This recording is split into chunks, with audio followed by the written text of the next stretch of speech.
Welcome to the Recruitment People podcast, the place where employers and candidates unite to uncover the art of successful recruitment. Hi, I'm Kelly Charity, a recruiter and agency owner with over 2 decades of recruitment experience. In this podcast series, I'm going to dive deep into the heart of hiring and job seeking, sharing actionable insights, expert advice, and of course, a little bit of fun along the way.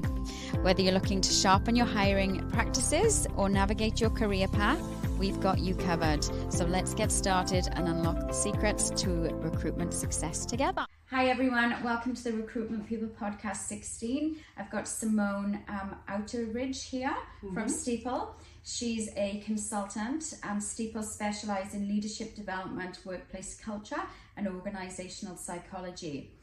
Simone has 15 years of experience and she has a master's degree in applied positive psychology, which she leverages to translate well-being science into practical workplace strategies. So welcome. Thank you. Thanks for having me, Kelly. You are welcome. I'm grateful to have you here. My background is psychology too, so I find this very fascinating. So today we're going to be talking about the art of hiring. And is that an art or a science? And with Simone's background, we can dig into that a little further. So tell me, Simone, is it an art or is it a science?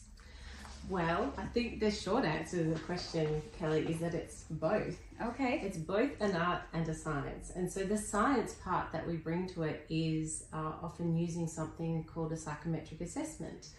And then the art part is, you as the recruiter, your experience, your knowledge of people, and what else would you say is the art part? I think there's a gut instinct in there as well. To be honest, having interviewed several people, you just get a feeling of suitability. Absolutely. Yeah. Okay, well that's interesting. So, I mean, you're obviously you work for Steople, so Steople offers psychometric analysis. Yeah. And does a lot of your companies utilize them for the hiring? And what talk to us perhaps about what they bring. Yeah. So we do use psychometric assessment for recruitment. So we don't have any part of the recruitment process in terms of finding candidates or interviewing or anything like that. We're purely providing the psychometric assessment and then the analysis of the report and the feedback of that analysis to the hiring manager or whoever's hiring the candidates. And then to provide the candidate with a good experience, we will also provide that feedback to the candidate, whether they're successful or not in getting that job. And I think that's just part of candidate care as well. Personally, I've experienced where I've done psychometric assessments going for roles and I've had the feedback and it's been really interesting, and then I've had no feedback and I've had no opportunity to get the feedback. So you're left kind of wondering, I've spent 2 hours of my life doing this assessment. Perhaps I've studied and prepared and all this type of thing, and then there's just crickets. Nothing. And I don't know how I went. Obviously probably didn't get the job, but it's regardless of getting the job or not, it's important to give candidate feedback. Absolutely. So I was just going to say there's a few myths around it though. I mean, the link between psychometric assessments and job performance isn't really that strong. Is a myth that comes through. Yes, and that actually is really incorrect. Let's dig a little deeper. Let's dig a little deeper. Okay, so if we were looking at the elements that make up job performance, actually the data is really clear that psychometric assessments are a good predictor of job performance. When we're looking at assessments, we're looking for something called predictive validity. And that is, the assessment's ability to predict something in the future, in this case, job performance. So if we were to strip it down and break it back, of all the elements that say make up hiring, or, when you come to narrowing it down to a few candidates, the predictive validity, say, of an unstructured interview, where, you're just perhaps having a casual conversation and chatting about things and maybe learning about the person. I don't think you probably use that very often in an interview, but the predictive validity of that is about 9%. The predictive validity of a resume is a little bit higher at about 18%. Okay, still not high though, is it? No, still not too high. And then the predictive validity of references is about 26%. Yeah. Now, those three things are all able to be manipulated, I suppose, because you're going to put the amazing work you've done and how amazing you are on your resume, aren't you? No one's going to put forward a rubbish resume, because that's not even going to get you to an interview. And then also, you're not going to choose any references that are going to say, oh no, you know, Kelly was terrible at that job. You'd be surprised. Really? You would be surprised. We have this conversation a lot with our clients, and there's a lot of people who obviously give their manager, they think they've had a great relationship with the manager, and they have. But when we get them on the phone and we do the reference, they are truthful. Because we don't just say, oh, did he work there, you know, blah blah blah, and so you dig in certain questions, and you can hear in the tone if there is an issue with a candidate. And so it kind of, you know, human to human interaction, I can hear the tone, and I'm like, can I just push you a little further on that? What do you mean by that? And so you actually get more from the reference than perhaps the candidate was thinking you were going to get. Interesting. And it's not to trip the candidate up, it's to understand how are they best managed, you know, where are the areas of weakness. That's not for them not to get the job, it's actually to say, when this person comes on board, you need to do this with them. It's more of a help, you know, than a kind of, oh, we can reject them now and get rid of them, then they had a terrible reference. It's about working with the reference. But that's interesting that you just said that, because I'm like, no, actually, you'd be surprised. So that then speaks to something that we teach at Steople with people who are, you know, career transitioning as well, is to have a conversation with your references first, and do some vetting of them before you put them down as a reference, because like you said, you know, you think, oh, I've worked with this person and, you know, they know me, they'll say good things, but having that conversation to say to them, you know, these are the things can you say about me, and when it comes to the question of what's their weakness, you know, can we agree that you'll say X, Y, Z? So it's actually really beneficial to have that conversation with your references before. And it actually happened to me early on in my career, where I was, look, in hindsight, it was probably a little bit too big of a leap in terms of a job role. However, I was working at a hotel in Sydney, and the food and beverage manager there was looking for someone to take on a food and beverage manager role at a new hotel they were opening in the Maldives. I think I was about 26 or 7 at the time. And I was like, yes, I can do this. I've been working in events and food and beverage. It sounds amazing. And he was, you know, pretty keen and everything. And my manager at the time was also my flatmate and my best friend. And I just assumed she would say great things about me, but she didn't. Didn't she? No, she did. Not that she said awful things, but she just basically said, I don't think Simone's ready for this job yet. And so therefore nothing proceeded. I just assumed because we were friends, we lived together, she'd work with me, she'd say good things. Yeah, exactly. So did you fall out? No, I forgave her eventually. But I'm just being truthful. Yeah, exactly. Had I had the conversation with her before about what are you going to say, we probably could have talked some things through. So rather than, you know, her deciding my future career life, we could have had that conversation together. That's funny. Yeah. So if we have a look at then the, you know, I guess references are about 26%.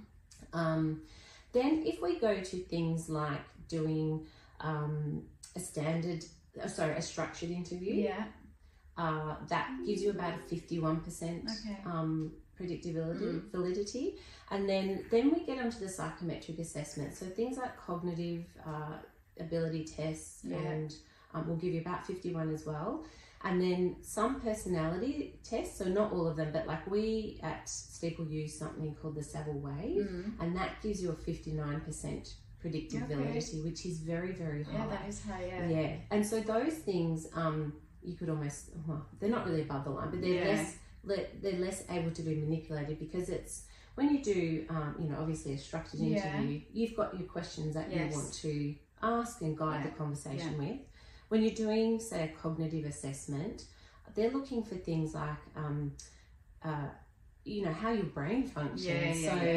Numerical reasoning, you know, so in terms of something like, you know, what's the next number in this pattern of numbers, for example. Verbal reasoning would be something like, work is to money as school is to, there'll be maybe some multiple choice questions. Abstract reasoning, like can you put together something around what are the two elements that would indicate that Sarah's got red hair, and they give you different things like Sarah's best friend has red hair, and Sarah's standing next to someone with blonde hair, and Sarah has the same colour hair as her best friend, so you go to kind of that reasoning. So it's how your brain functions. Okay. And then personality tests are looking for more things around your conscientiousness and your emotional intelligence and the cognitive tests are your ability to learn as well. So there's different things that it's looking for. So does your test incorporate all of those things?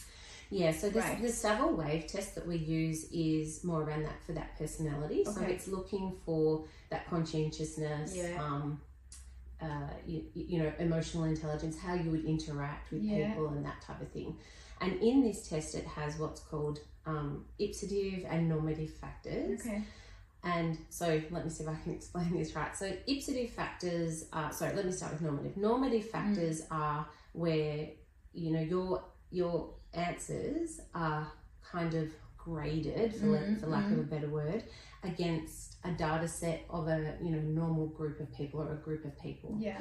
And so then it's kind of rated. An ipsative factor is basically rating against yourself. So it forces you to answer questions as in like which is least like you, which is most like you. Yeah. And then the Savile Wave, because people say, can't you fake those types of things? Yeah. And the Savile Wave has, looks for those, I guess, faking factors because it uses AI to then come up with, different questions that help to eradicate that looking for, a fake answer. Yeah. And I've seen it work in terms of one candidate that we were helping an organisation with. There was a couple, but this particular candidate, on his resume was amazing. So he was going for like a middle manager HR role. His resume was amazing. He interviewed really well. Yeah. But what came out of his Savile Wave report was he overinflated his ability to do things. Yeah. So then what that gave the hiring manager the ability to do was to ask some deeper questions around what came out of the assessment. Yeah. So when you combine, say, a cognitive assessment, which we do other assessments on as well, the Savile Wave or a personality one, along with your interview and the resume and references, you get a more multi-dimensional, holistic view of the person. Yeah. And that's where I think psychometric assessments are misused. Yeah. It's just a piece of the puzzle. It is only a piece. It should not be a determining factor as to whether this person gets another interview or the job or anything like that. Because I spoke to you earlier about, we were recruiting for a company, a national company, and we were recruiting some managers, and they would go through the interview process. They've been doing the job. I thought they were great. Client thought they were great. Second interview thought they were great. Final piece of the puzzle is the psychometric, and they would fail the psychometric. And so we would go back to the drawing board, and I think we got to I don't know how many candidates in, and every single one of them had failed this psychometric, and across several roles in the same role, but the psychometric was extremely difficult. The feedback from the candidates was, oh my goodness, this took so long. It was so difficult. And I'm like, this is just not, so we sort of try to manage the candidate's expectation and then talk to the client about it. And the client eventually tested their own management. Yes. So the people who were currently doing the exact same job tested them, and they also failed. Isn't that interesting? Very interesting. I mean, why is that happening, and why? I suppose why would they recommended the test in the first place if it's not really relative to the role? Yes. Anyway, they did end up changing it, but the fact is that it is only a piece of the puzzle. And I'm like, everybody thinks this candidate or these candidates are great. We all think they can do the job. They've been doing the job for several years anyway. Yes.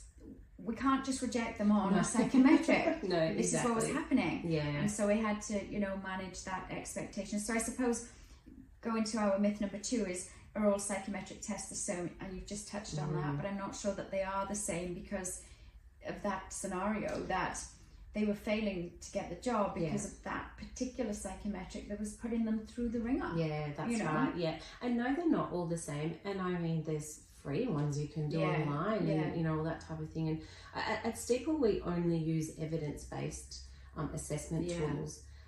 So we'll never use something that's, just online. But I think the key and critical part of the way we approach psychometric assessments, and I can't say others don't, but is we will sit down with the hiring manager and have a conversation about what has come out of the report. Yeah.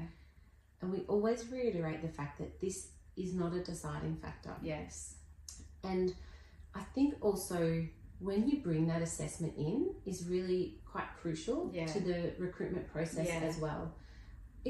It's actually a good tool to use to inform some questions that you might ask, say, at a second interview. Yeah. Because we would then sit down with the hiring manager, debrief what's come out of the report and said, look, you know what, actually, this area has come up which potentially could be a red flag or an area for development. Yeah, you can use it to help. Absolutely. Yeah. So we always say that these reports can and should be used as a development plan. So when you do hire that person, they're hitting the ground running with, and you as an organisation know what you need to do to help this person develop to get the best out of them. Yes. So, but also we could say, perhaps this is a red flag or a development area. So these are some suggested questions that you could incorporate into your structured interview to get more out of that. Yeah. And in fact, this happened to me as well. So, when I was being hired for the role I'm in now, I went through assessments, walk your talk, all that kind of thing, which is good. And I remember having a meeting with the owner of the business, and he actually said to me, he goes, there's a couple of things on your assessment that are red flags for me, but I want to talk them through with you. Yeah. And it's funny because before I did the assessments, the lady hiring me, who's now my manager, I said to her, I can guarantee you I'll be off the charts on emotional intelligence and I won't be doing so well on the cognitive assessments and numerical reasoning. Yeah. And the thing is, a lot of these assessments are time-based. Yes, so the pressure's already on. I know, so it's under pressure. Like an exam. Give me another 5 minutes and I'd work it out, but I can't, like 3 minutes is not enough time. So my assessment results were utilised to ask me some questions around what were the red flags. Yeah.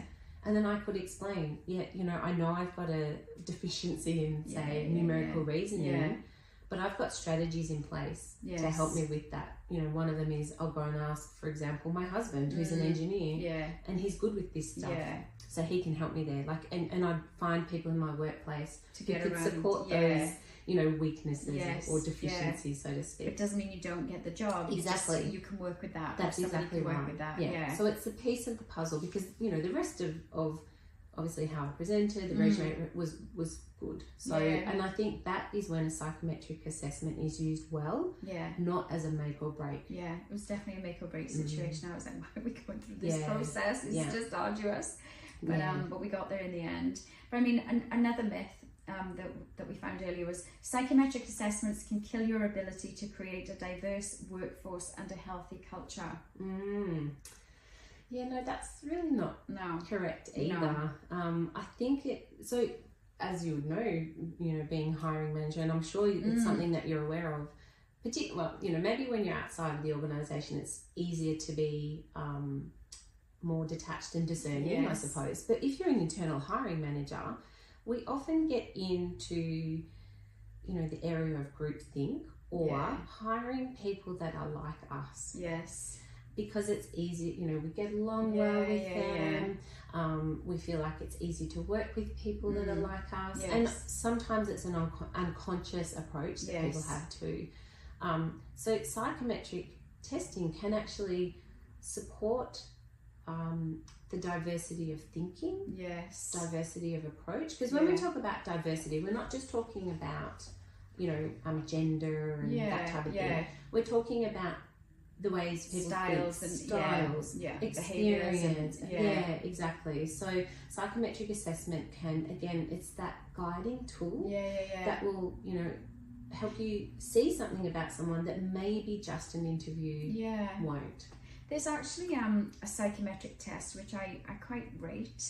I don't know whether it's personality based, I can't quite remember. It was quite a good one. And how they did it was they benchmarked people within the organisation, their best performers. It's like a best performer tool. And then the best performers did the testing, and then they benchmarked the new incoming person against the top performers and how they rated in certain areas.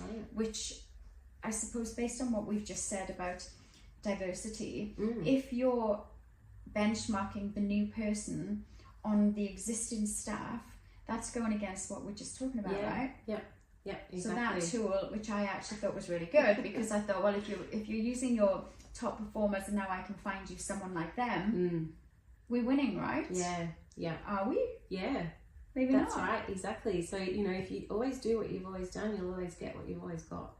So it's that, you know, and are we looking at someone who has a completely different way of thinking or approaching things, can inject innovation and creativity and new ideas into an organisation that, you know, if you are saying, yep, okay, this person fits the mould based on our benchmarks, maybe that organisation's missing out on something. I mean, these were sales roles. This particular testing wasn't used just for sales roles, but these were sales roles.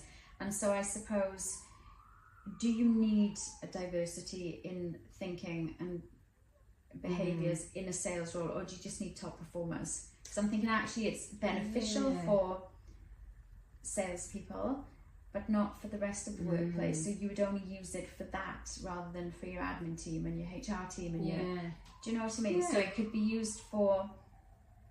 You're the expert. I don't know. You tell me. But I thought it was a great tool using your top performer to benchmark everyone else. I guess it's an interesting thing to think about in terms of, you know, are we saying all salespeople fit into a particular mould, and if you don't fit into this mould, you can't be successful?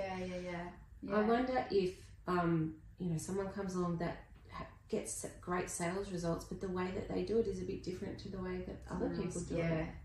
So, you know, is at the end of the day the fact that they're hitting KPIs and budget, which obviously is key in a sales role, you know, you need to hit budget. Or are we looking at too that they fit into the way that we want things to be done and fit into that mould of how we want it to be done? And I suppose in some ways psychometric assessments can help with that as well, like, you know, help with assessing a culture fit or, you know, how this person might approach work. So it can be like that as well. I just think when we're talking about, you know, that back to that predictive validity and job performance, the research tells us that, you know, and these are really rough figures, to hire someone is about 50% of the salary, the cost of hiring someone. The cost of getting that hire wrong. It's not just about, okay, well, you know, we have to then go back and, you know, go back to the recruiter and find some new candidates and do the interviews, and, you know, so that all takes time. It's a loss of productivity. It's an impact in team morale. And it has ripple effects, you know, across teams and organisations. So when you add all of that together, the research says the cost of a bad hire or getting the hire wrong is about 2.5 times the salary. It's insane, isn't it? People just don't take that into consideration. No, that's right. They really don't. Using a psychometric assessment helps to, you know, to manage that and reduce the risk. Reduce the risk, that's right. You know, you wouldn't go and buy $1 million home without doing any research or having some data to back you up, would you? No. So why do we do that with our people? Well, I mean, looking at the different types of psychometrics out there, personality, behavioural, you know, cognitive reasoning. Yes. What, you know, if somebody was considering using a psychometric, where would you direct them to go depending on what they're hiring, or would you try and incorporate all of it, or a little bit of each? Personality, behaviours, all of it. Well, I think you could get a bit of overload on psychometric assessments. So I think as a baseline, things like it absolutely does depend on the role. So you Yeah. might need, for example, in a finance role, a bit more numerical reasoning, or you definitely go with numerical reasoning, whereas, you know, another role might not need that, so perhaps you would not necessarily do that. I think as a minimum, cognitive abilities. So you want to see, I guess, as a baseline, how people understand the things that they read, their comprehension. You know, how do they have a baseline of numerical ability? Do they have some verbal reasoning? You know, so you want to do that. And then also, I would say definitely something like the Steople Wave in terms of how do they go about doing their work? How might that fit in? What might come up as, you know, some other areas to dig into that might not be obvious. So definitely different roles would require different assessments, and, you know, like a behavioural test where you get put in a situation and you've got a role play, you know, that type of thing. So, and there's so many different ones to choose from, and then that gets expensive as well. So, you know, it's probably one of the biggest factors that prevents people from using assessments is the cost. So you want to be really targeted around which ones you use. Because you could go all in, because, you know, some of the tests out there as well look at testing the high performers, then having the team analysed so that you can ensure that the personality fits within the team environment. And you could, I mean, it could just get out of control. And you know, that is the science behind it. That's right. But, you know, there is also the art, because just because the psychometric says one thing, there is also the interview, the feel, the connection, the human interaction side of it as well. That's right. So if we look at all of those, you know, percentages of predictive validity that we talked about before and add them all up, so we're not just putting someone through, you know, a range of different psychometric assessments that we can find to, you know, make sure that we are testing them and using all the science. We need to incorporate the other part, you know, and when we do, so if we're just looking, say, for example, a structured interview and resumes, you get together pretty high percentage, but when you add in the psychometric assessments, you don't get 100% obviously, but you get a fairly high, you know, I guess, chance of getting that higher right. And making sure that, you know, you don't have to go back and spend the money again, and you know, and I've seen that happen where in the reverse, I suppose, where there was a senior role being recruited for, and on paper, again, the lady was amazing, her references checked out, she was great in an interview, but the psychometric assessments brought up some challenges that were actually ignored by the recruiter.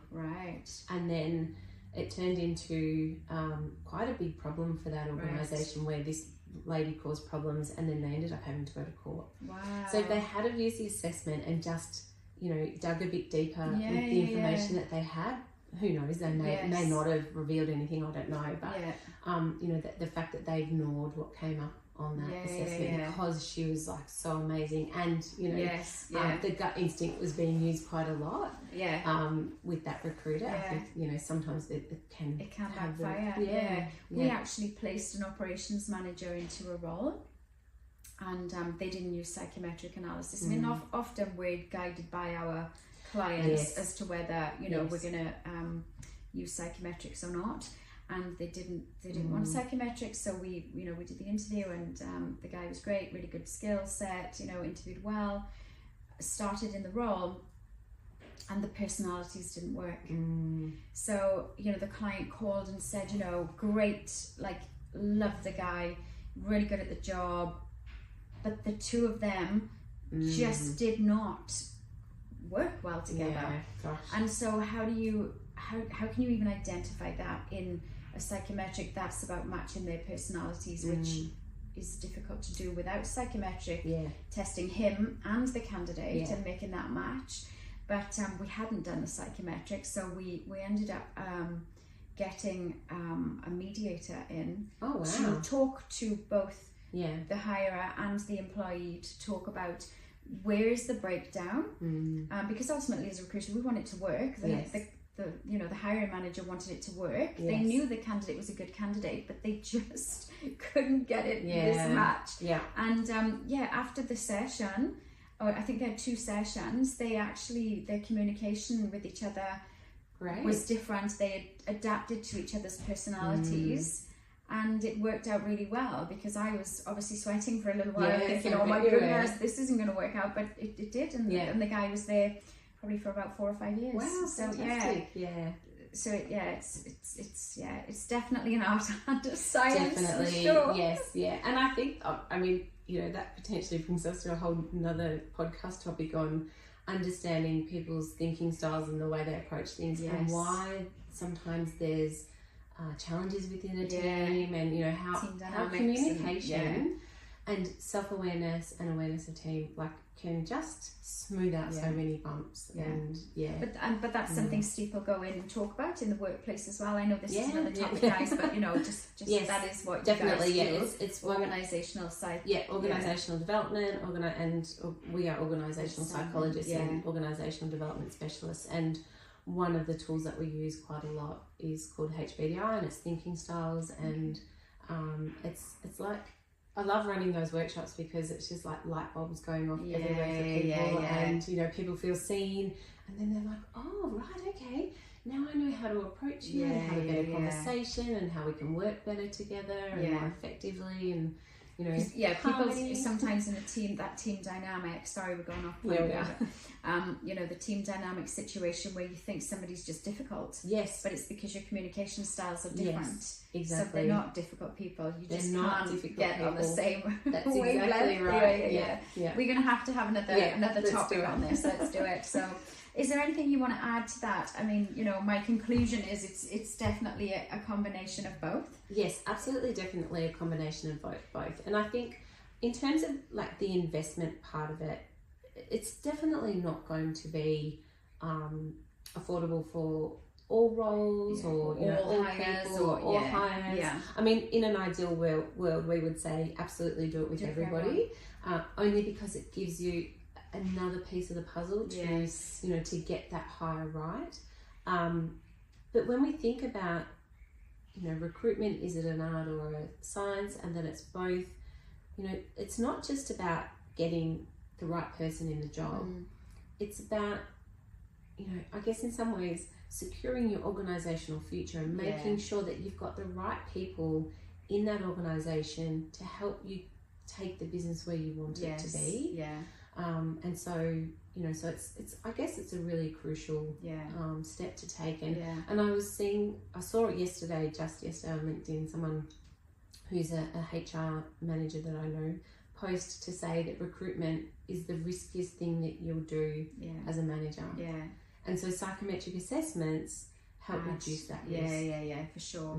I mean, even prior to using psychometric and deciding to make a hire, you need to be very scientific, I suppose, in finding out what it is that you need, because we find, not all businesses, but a lot of companies will put out there, we need this, and then you hire that, and then the person starts on the job and they're doing something completely different, and so they call and say, this isn't what I thought the job was, because the starting point of the hiring process has failed, because they've said they want this when they need this, and so the whole process then is going to fall down. That's right. It's all and people are not set up for success when that happens. No. I'm actually working with a couple of people as they I guess they've been made redundant, and a lot of them have said to me, this isn't what I was told the job would be, and so they tried their best to to fit in. So you're right, you've got to get that right. You've got to get what do you need, what is it, what is this role going to fulfill for the organization to help achieve business outcomes, and and then who is the kind of person that you need for that role. Absolutely. And I've even seen too where through the hiring process, the organisation has realised by the candidates that have been given to them by the recruiters, we want something completely different. Let's start the process. That's again. Right. We've got to change the job description. And I suppose that's where I mean, recruiters are, you know, we're called recruiters, and actually the term is recruitment consultants. But I think the consultancy piece is often missed at the beginning point, because, you know, we're there to talk about the job, and we talk about the job and we get the full brief and we make sure we understand the brief. But actually, as a recruitment consultant, maybe we need to step a little bit, you know, further back and say, okay, why do you need the role? And really consult with, and that's what we're doing. Consulting to say, you know, where does this fit into the business? How is it going to help from a business consultancy piece, rather than just take the job brief, off we go, and fill that role. But then it turns out they actually need something completely different. So let's look at the skills that you have and the skills that you need, and having that whole consultancy piece, which is really what we're meant to do. You know? Absolutely. And actually that consultancy piece plays into the role and the job description in terms of psychometric assessments as well, particularly with what we do in terms of the reports that we produce. What informs that report is the job description. So we'll take into consideration what's in there, they need, and then, you know, report against that based on what comes out of the psychometric assessment. So if that's bad, you know, it's that whole thing of rubbish in, rubbish out, isn't it? So everything's set up to fail. Exactly, that's right. It's very interesting. I love it. It's been a great conversation, Simone. Yes, I really enjoyed it. Thanks for having me, Kelly. All good. Thank you for joining us. That's Simone from Steople, and Kelly Charity from the Recruitment People. Thank you. Bye.